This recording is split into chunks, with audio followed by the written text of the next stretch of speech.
오늘 우리에게 주시는 말씀은 이사야서 44장 1절에서 4절까지 말씀입니다. 제가 본문 말씀을 봉독해 드리겠습니다.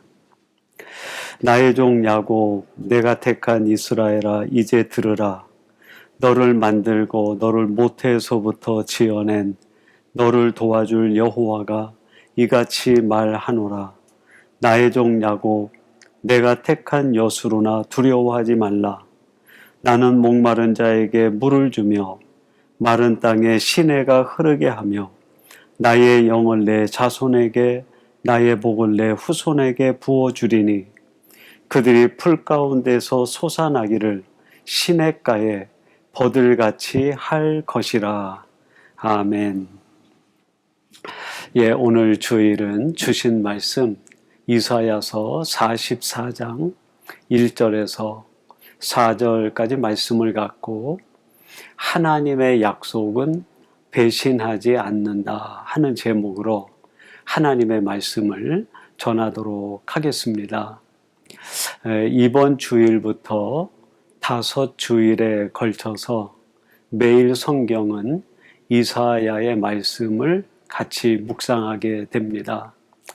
이제 오늘 주일 묵상하는 이사야의 말씀으로부터 5주 동안 이사야 선지자를 통해서 주신 하나님의 메시지를 통해 오늘 이 시대에 우리에게 주시는 하나님의 말씀을 같이 나누고 또 우리를 향한 하나님의 교훈과 하나님의 뜻이 어디에 있는지 함께 나누는 시간이 되기를 바랍니다. 오늘은 말씀드린 것처럼 이사야서 44장 1절에서 4절까지 말씀을 같이 묵상하도록 하겠습니다. BC 605년에 남쪽 유다 나라는 바벨론의 침공을 받아 무참하게 무너지게 됩니다. 예루살렘 성은 파괴가 되어졌고 이스라엘 백성들은 전사하든지 뿔뿔이 흩어지든지 또 남아있는 백성들은 바벨론의 포로로 끌려가게 되는 참혹한 현실을 맞이하게 되었습니다. 이스라엘 백성들이 그렇게 사랑하고 의지했던 예루살렘 성전마저 회파가 되어지고 무너지고 말았습니다. 나라를 빼앗기고 성이 무너지고 집이 산산조각나고 가족들이 흩어지고 자신마저 먼 나라의 포로로 끌려가는 유대 백성들의 상황은 말 그대로 참혹하기가 그지 없었습니다. 특별히 그들에겐 포로로 끌려가면서 내일에 대한 두려움과 불안이 찾아오게 되었고 오늘 현실적으로 겪는 고난은 너무나 힘들고 어려운 상황이었습니다. 정말 사면 초가에 쌓여 있다고 할 수 있겠고 희망이 보이지 않는 그들, 유대 백성들에게 하나님께서 선지자 이사야를 통하여 이러한 위로의 말씀을 선포해 주고 계십니다. 그것이 오늘 본문 2절 말씀인데 한번 주목해 보시기 바랍니다. 너를 만들고 너를 모태에서부터 지어낸 너를 도와줄 여호와가 이같이 말하노라. 나의 종 야곱, 내가 택한 여수로나 두려워하지 말라. 하나님께서 이제 바벨론에 의하여 완전히 무너진 그 나라를 뒤로하고 바벨론의 포로로 끌려가 살게 되는 유대 백성들에게 나의 종, 나의 택한 여수로나 두려워하지 말라 말씀합니다. 근데 여기에 여수론 하는 단어가 나오는데 그 말의 뜻은 사랑하는 자, 의로운 자, 또 지키는 자, 그런 뜻이 담겨 있습니다. 성경 전체에서 여스룬이라고 하는 단어가 4번 나옵니다. 이 말은 하나님께서 이스라엘 백성들을 애칭으로 부를 때 사용한 언어입니다. 그러니까 하나님께서 이스라엘 백성들을 너무 사랑에 겨워서 애칭으로 부를 때 여스룬 하고 불렀다는 말입니다. 그리고 그 뜻이 사랑하는 자, 의로운 자, 지키는 자, 그런 뜻이 있다고 했습니다. 하나님이 이스라엘 백성들을 보면서 너는 내가 사랑하는 자들이다.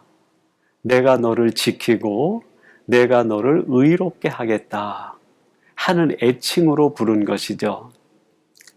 여러분, 순수한 우리 한국식 부모들이 자녀를 애칭으로 부를 때의 말로 한다고 하면 아마 이런 말과 유사하다 하겠습니다. 즉, 금동아, 은동아 또는 복동아라고 부모들이 자녀가 너무 사랑스러워서 부를 때 부르는 애칭, 그것과 같은 의미가 있는 거죠.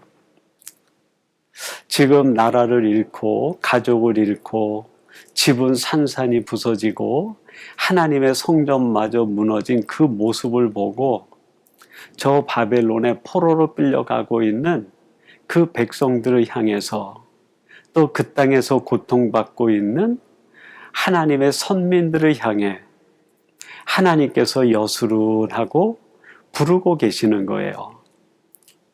내가 어디에 있든지 내가 너를 사랑하는 것에는 변함이 없다. 내가 어느 곳에 있든지 내가 반드시 너를 지키고 내가 너를 의롭게 만들어 돌아오게 하겠다 하는 하나님의 위로의 말씀이고 확신의 말씀이죠. 너희들이 어디에 있든지 내가 택한 자녀들은 하나님 나라의 금동이고 하나님 나라의 은동이고 하나님 앞에 복동이와 같은 사람이다 라는 말씀이에요. 이런 위로의 말씀과 함께 약속을 하나 주십니다. 그게 3절 말씀인데 얼마나 귀하고 중요한 말씀인지 모릅니다. 한번 주목해 보세요. 제가 봉독해 드리겠습니다. 나는 목마른 자에게 물을 주며 마른 땅에 시내가 흐르게 하며 나의 영을 내 자손에게 나의 복을 내 후손에게 부어 주리니. 하나님께서 하나님이 사랑하시고 지키고 의롭게 하시는 자, 즉 하나님 나라 하나님 앞에 금동이와 같고 은동이와 같고 복동이와 같은 하나님이 선택한 백성들에게 3절 말씀을 통하여 3가지의 약속을 주십니다. 여러분, 이 약속은 과거 이사야 시대 때 바벨론의 포로 생활하고 있는 이스라엘 백성들에게만 주신 약속이 아니라 오늘 이 말씀을 함께 나누고 있는 우리들에게도 동일하신 하나님이 우리에게 주시는 약속의 말씀인 줄로 믿습니다. 그러면 하나님이 선택한 백성들에게 약속하신 그 약속이 무엇인가?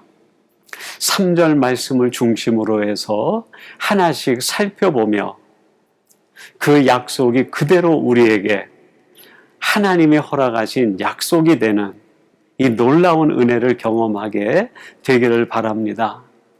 첫 번째 약속은 너의 필요를 채워주겠다라는 약속이에요. 여러분, 3절 상반절 말씀 이렇게 기록합니다.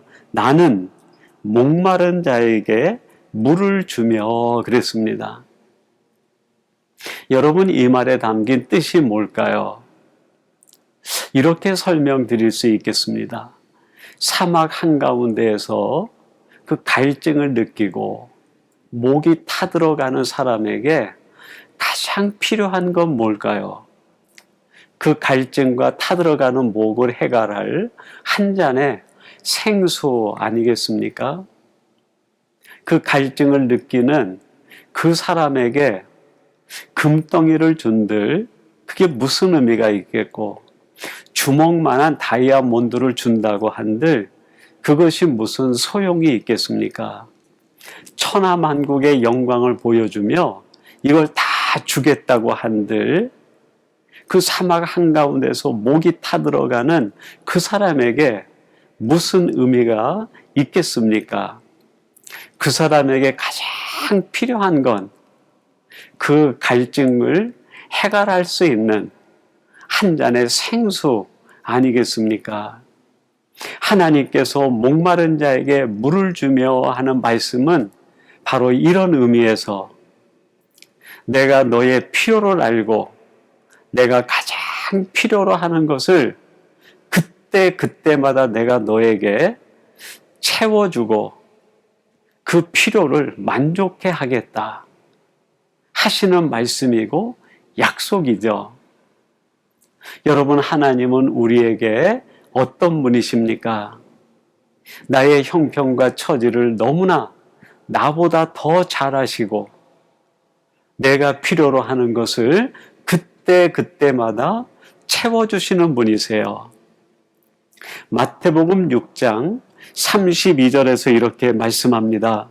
이는 다 이방인들이 구하는 것이라 너희 하늘 아버지께서 이 모든 것이 너희에게 있어야 할 줄을 아시느니라.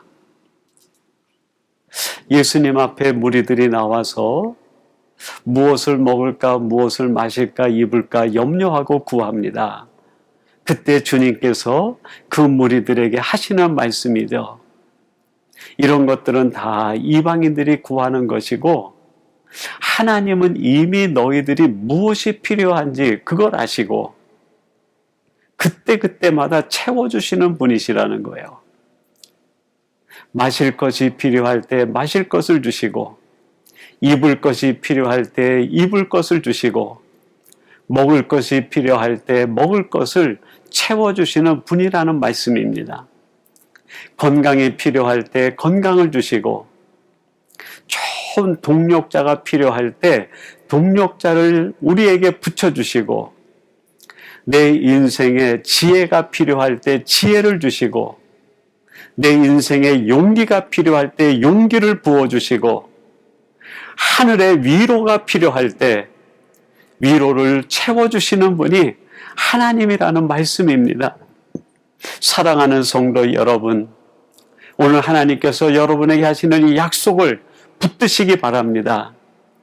오직 하나님은 나의 필요를 하시고 채워주시는 분이라고 하는, 그리고 너의 필요를 내가 알고 채워주겠다고 하는 이 하나님의 약속을 붙드심으로 인하여 여호와로 인하여 여러분의 필요가 채워지는 은혜와 축복을 누리는 복된 성도들이 되시기를 주님의 이름으로 축원합니다. 두 번째로 3절에서 하나님이 약속하시는 것이 있는데 내 인생을 옥토로 만들어 주시겠다 하는 약속입니다. 여러분 3절 중반절에 이런 말씀이 나옵니다. 마른 땅에 시내가 흐르게 하며, 그 바싹 말라버린 그 땅에 시내가 흐르게 해서 그 땅을 옥토로 가장 비옥하고 기름진 땅으로 만들어 주시겠다 하는 약속입니다. 이 이사야의 말씀이 기록될 당시에 성경적 배경은 목축과 농경 생활을 하는 것이 배경입니다. 근데 목축하는 사람과 농사 짓는 사람에겐 비옥한 땅이 절대적으로 필요합니다. 땅의 크기가 중요한 것이 아니라 그 땅이 얼마나 비옥한가, 옥토인가 하는 것이 절대적으로 중요해요. 근데 하나님께서 오늘 이스라엘 백성들에게 너희들이 있는 그 삶의 자리에 물길이 흐르게 해서 옥토로 만들어 주시겠다라고 말씀하고 계십니다.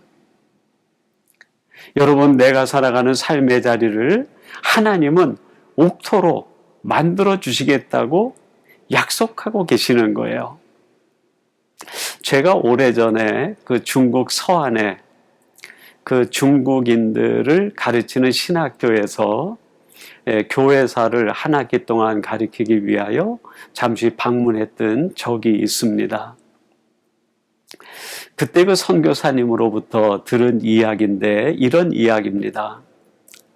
중국 모택동이 중국을 통일한 뒤에 그 수도를 결정하는데 두 개의 도시가 후보지로 올라왔다고 그래요. 하나는 중국 역사의 진시황 때부터 수도와 제국의 가장 중요한 도시로 자리를 잡았던 서안이었습니다.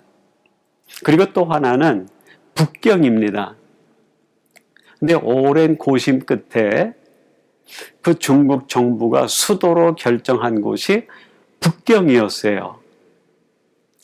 왜 서안을 수도로 정하지 않고 수도로서의 오랜 역사적 배경을 가지고 있음에도 제외가 되고 북경이 수도가 되었는가? 그 이유는 물 때문이라는 거예요. 서안에는 그 서안을 관통해서 흐르는 강이 없습니다. 제가 그 교회사를 강의하기 위해서 서안에 갔을 때에도 아침에 일어나면 그 도시 전체가 차량 위며 도로 위며 그 황사가 뽀얗게 내려앉아 있는 거예요. 계속 사막화가 되어가는 거예요. 물이 없는 도시는 서서히 메말라가고 죽어가고 있었던 겁니다. 반면에 북경에는 황하의 강줄기가 계속 흘러가는 거예요. 강물이 흘러가는 그 도시는 점점 더 살아나고 더 푸르러지는 거예요. 여러분, 하나님께서 오늘 우리들에게 우리의 인생에 생수의 강이 흐르게 해서 우리의 삶의 자리를, 우리의 인생을 옥토로 만들어 주시겠다고 약속합니다. 그러면 우리 인생에 어떤 강이 흘러야 우리가 진정한 옥토로 변하는 삶을 살 수 있을까요? 저는 성경의 배경을 통해서 두 개의 강이 흘러야 된다 생각합니다. 하나는 말씀의 강이 흘러야 됩니다. 여러분, 내 생각 속에 말씀의 강이 흘러야 생각이 건전해집니다. 내 마음에 말씀의 강이 흘러야 내 마음이 부드러워집니다. 내 손과 발에 말씀의 강이 흘러야 내가 하는 그 일이 하나님 나라에 유익한 일이 돼요. 또 하나의 강이 흘러야 되는데 그게 뭘까요? 예수 그리스도의 보혈의 강이 흘러야 됩니다. 예수 그리스도의 보혈의 강이 온갖 죄와 허물로 죽을 수밖에 없는 내 인생 가운데 흐를 때에 그 예수님의 보혈이 우리의 죄를 다 씻어내리시고 우리를 하나님 앞에서 의로운 사람으로 살아갈 수 있도록 우리를 변화시켜 주는 것 아닙니까? 여러분, 우리의 내면, 우리의 심령, 우리의 영혼엔 끊임없이 예수 그리스도의 보혈의 강이 흘러야 됩니다. 그래야 내가 하나님의 선택된 사람으로, 참된 크리스찬으로, 하나님의 자녀로서의 삶을 살아갈 수 있습니다. 오늘 이 말씀을 나누는 사랑하는 성도 여러분, 여러분의 심령에는 예수 그리스도의 보혈의 강이 흐르고 여러분의 생각과 마음과 손과 발에는 말씀의 강이 흘러 여러분 삶 자체가 하나님 앞에 합당한 삶이 되시고 여러분의 인생과 여러분의 모든 생활은 하나님 앞에 의롭다 인침을 받는 복된 성도의 삶을 살아가게 되기를 주님의 이름으로 축원합니다. 세 번째, 하나님이 오늘 본문 3절을 통해 약속하고 계시는 것이 있는데 우리의 자녀들을 책임져 주시겠다고 약속하십니다.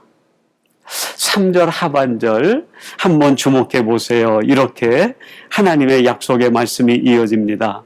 나의 영을 내 자손에게, 나의 복을 내 후손에게 부어주리니. 지금 하나님께서 바벨론에 포로 생활하고 있는 유다 백성들에게 내가 너희들의 자녀들을 책임지겠다 약속하시는 거예요. 나의 영을 내 후손에게, 나의 복을 내 후손들에게 영원히 내리겠다.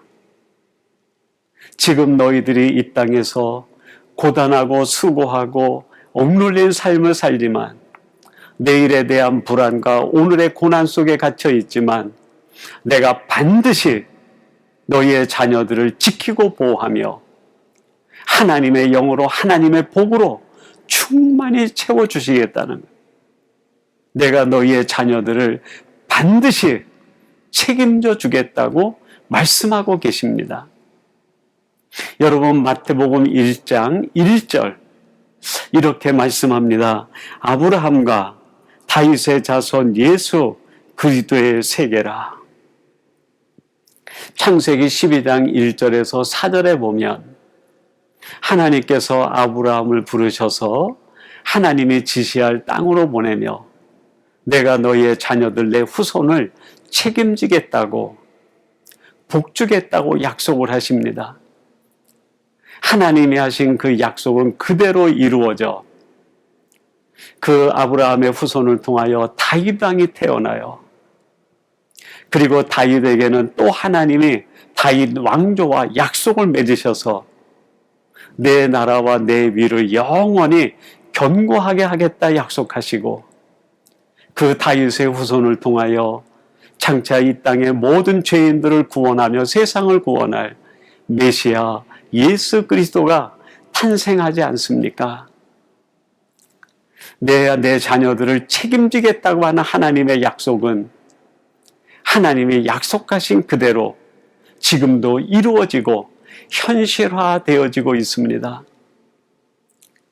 여러분, 이스라엘을 통하여 오늘 본문 말씀을 통해 포로 생활하고 있는 유다 백성들에게 이 말씀을 선포한 뒤 불과 70년 되었을 때 유다 백성들은 바벨론에서 자유를 얻고 예루살렘 본국으로 돌아옵니다. 하나님이 약속하신 그대로 유다 백성들은 자유를 얻고 다시 옛 고향 하나님과 함께 믿음 생활하고 신앙 생활하던 하나님의 도성 예루살렘에 돌아와 하나님이 원하시는 나라를 이어가게 됩니다. 여러분, 그것뿐입니까? 이사야가 약속한 그대로 하나님께서는 이 땅에 인류를 구원하시기 위해서 600년이 지난 뒤에 예수님을 이 땅에 보내주시고 예수님을 통하여 온 세상 열방을 구속하시고 자유를 얻게 하신 것 아닙니까? 여러분, 예수님께서 이루신 그 약속은 그대로 끝나는 것이 아니라 예수님이 이 땅에 오신 뒤로부터는 2000년 지난 지금 우리들에게 이사야에게 약속하신 그때로부터 계산하면 무려 2600년이 지난 지금 우리들에게도 계속 이어지고 하나님의 약속은 신실하게 이루어져 가고 있습니다.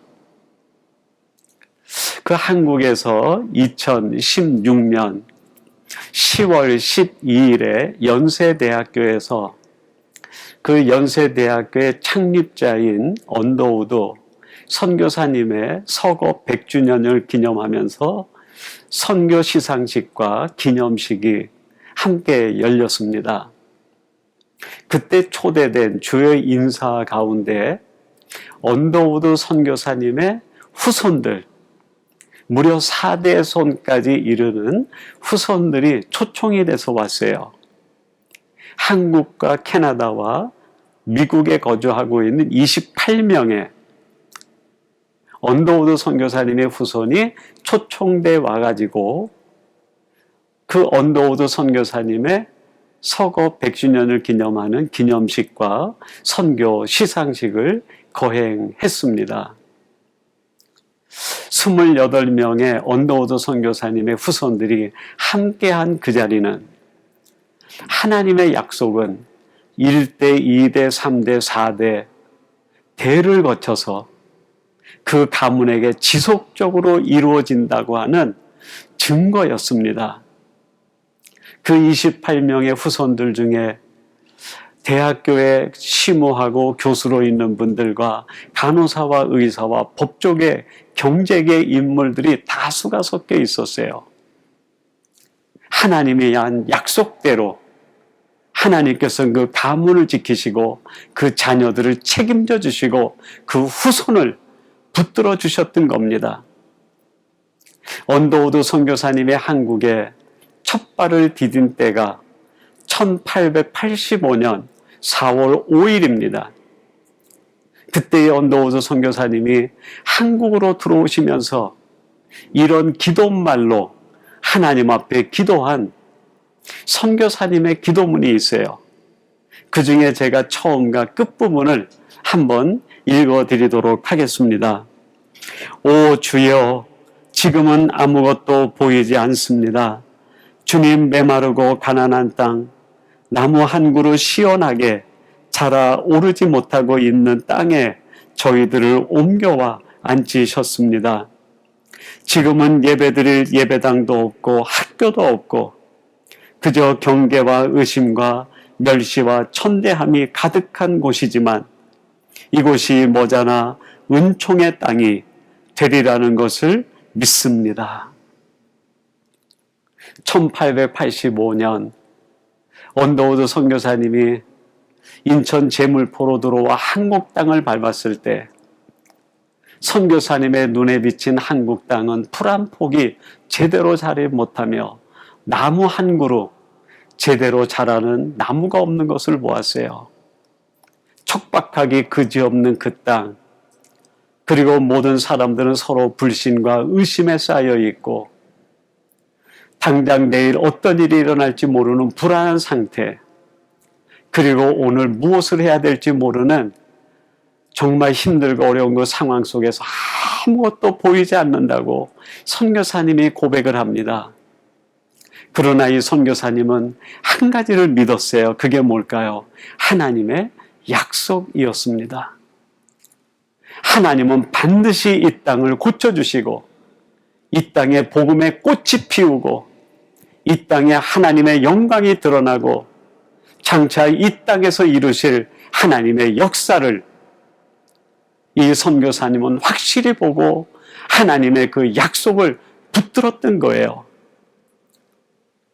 그 약속대로 여러분, 대한민국은 제2의 예루살렘이라 할 만큼 복음의 부흥을 이루었고 이제는 전 세계에 복음을 선교하는 나라가 되었고 모든 기독교 국가들 가운데서도 가장 아름다운 신앙의 유산을 가지고 있는 나라가 되었습니다.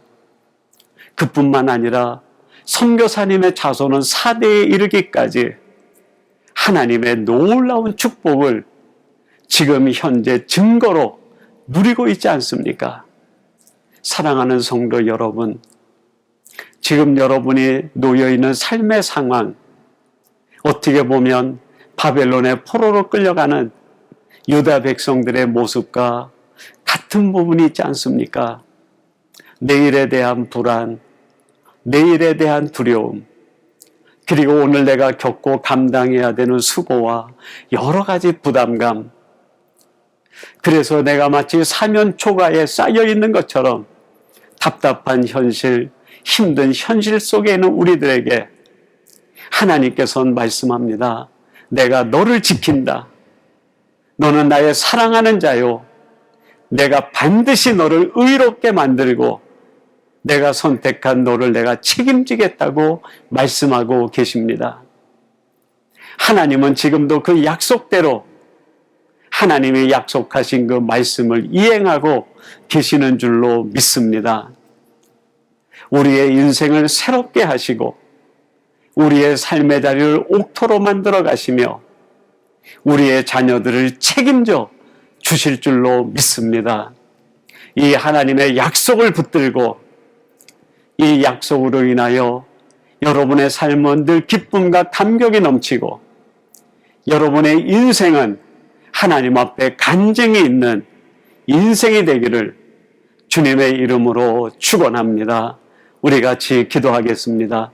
하나님 아버지, 나라를 잃고 바벨론의 포로로 끌려가고 있는 이스라엘 백성들을 향하여 내가 너희를 지키며 너희들은 나의 사랑하는 선민이며 내가 반드시 너를 의롭게 하겠다고 말씀하시며 사랑으로 가득하여 여순이라고 부르시는 아버지 하나님, 오늘 이 때를 살아가는 저희들을 향하여 이같이 애칭으로 너는 나의 사랑하는 자요, 내가 너를 지키는 자요, 너는 나의 의로운 자라고 불러주시는 줄로 믿습니다.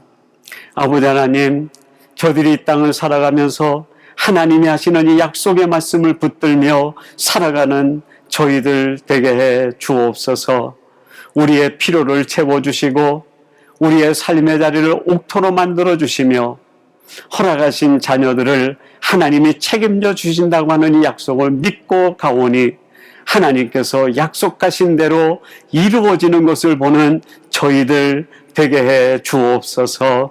예수님의 이름으로 기도하옵나이다. 아멘.